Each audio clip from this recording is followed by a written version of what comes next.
Hello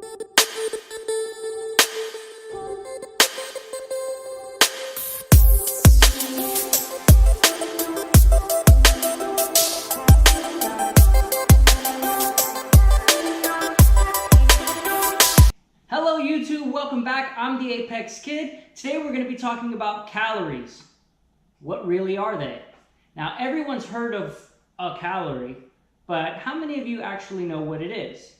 Well, in today's video we're going to be talking about that. We're also going to be talking about some general dieting tips. But before we begin, don't forget to hit the subscribe button and also leave a comment down below of some questions that you may have about fitness or about dieting that you've never really gotten a proper answer to. Now, what is a calorie? Well, the simple answer is it's a unit of energy. The same way a light bulb uses units of electricity to light itself, our bodies use calories from food to move around and generally live. So when we eat food, it's converted into energy. And the way we measure how much energy a food is going to give us is measured through calories. Simple. Now our bodies use three different forms of energy. The first one is going to be fats. Second, carbs. And third, muscle. Now here I have chicken and I'm going to explain that in a second, but those are our three forms of burning energy. And we get them from those three different sources. So for example, carbs are essential because they're what we use for our go-to energy. They're the easiest to burn, and it's what helps us get through most of the day. Fats are also units of energy, and here I have to elaborate on that, some olive oil. Now, oils or fats are basically the same thing. They are also essential. Without them, the minerals, the vitamins in our body just don't get processed correctly, and it also lubricates our body. So think of it like, oil on a machine, how it helps everything move better. Well, it's the same thing with fats. And then we get to muscle. Now, muscle is tricky because the normal person or the average person, they burn it at the same rate that they're building it, okay? Basically, their body has gotten into the routine. That's why most people don't change in muscle mass very easily, all right?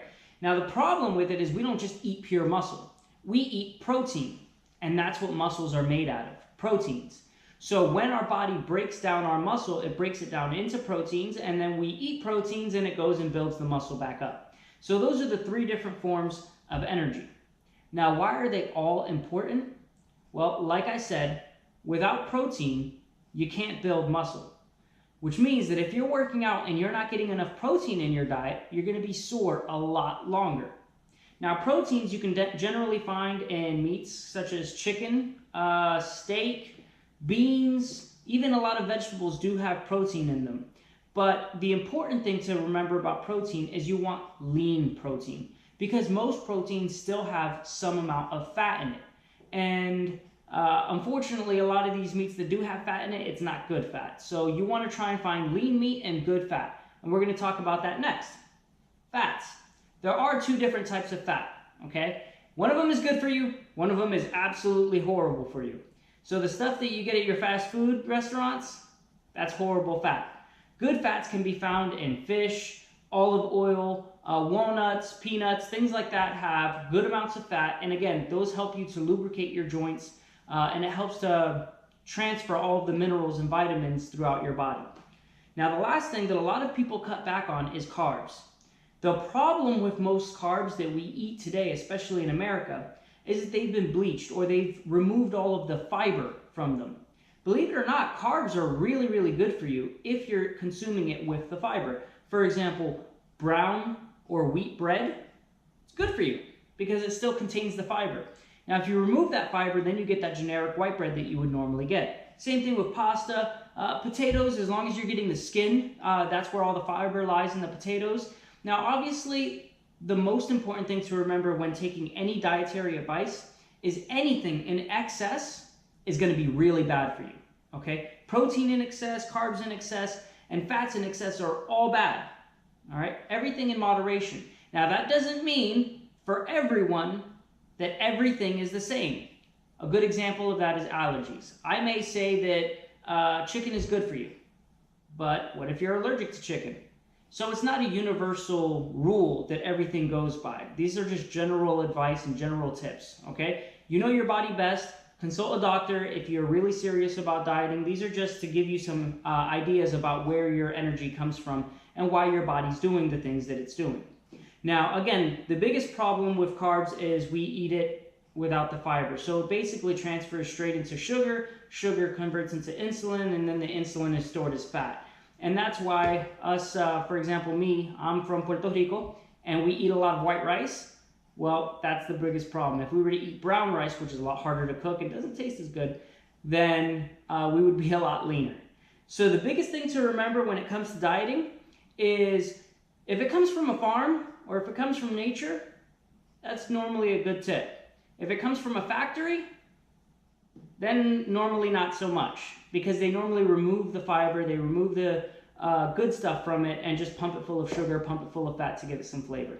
So these are just some general ideas for you to take into account when making your diet. They are all important. So if you are going to make a diet decision on removing one of them, just know that it does come with some risks. And obviously any diet does. My advice to everyone that is trying to make changes in their diets is drastic normally does not work out. You are very, very unlikely to continue doing a diet if you're unhappy. And if you remove all of the stuff that you love to eat, chances are that diet is not going to last very long, maybe even a couple of days. So if you just make one small change to your diet, for example, if you're a big soda drinker and you remove soda, within 2 or 3 months, you're going to see amazing results from just that one change, from switching from soft drinks to water. Great results. Now, the other thing to take into account is that your body, the way it is now, it took years to get that way, all right? These changes weren't overnight. So it wasn't like you ate one piece of cake and then suddenly you're bloated and you're overweight. That's not normally how it works. It's normally years of malnutrition that you were doing something wrong, maybe years of not exercising. So there's not going to be any instant gratification. There is no instant diet that's going to give you changes in a couple of weeks. A lot of times we see television shows where you see people dropping 30 pounds in a week. That is unhealthy. Even the producers of those shows say it is unhealthy. So you do not want to do that, okay? Lose the weight slowly, revert slowly back to the way you were or to a better you, and that's going to be something that'll last. So make small changes to your diet, and you're going to be a lot happier for it. Once again, I'm the Apex Kid. Thank you again for joining me this week. I really appreciate all of you subscribers and all of your views and all of your donations. So keep it up. Keep up the questions. I'm really excited about next week where we're going to have a first timer in the gym. They're going to be doing the exercises that I think are best for people who are starting off. So if you're a first timer, you're afraid to get in the gym because you don't know what to do, tune in next week. Again, I'm the Apex Kid. Don't forget to hit the subscribe button and leave a comment down below.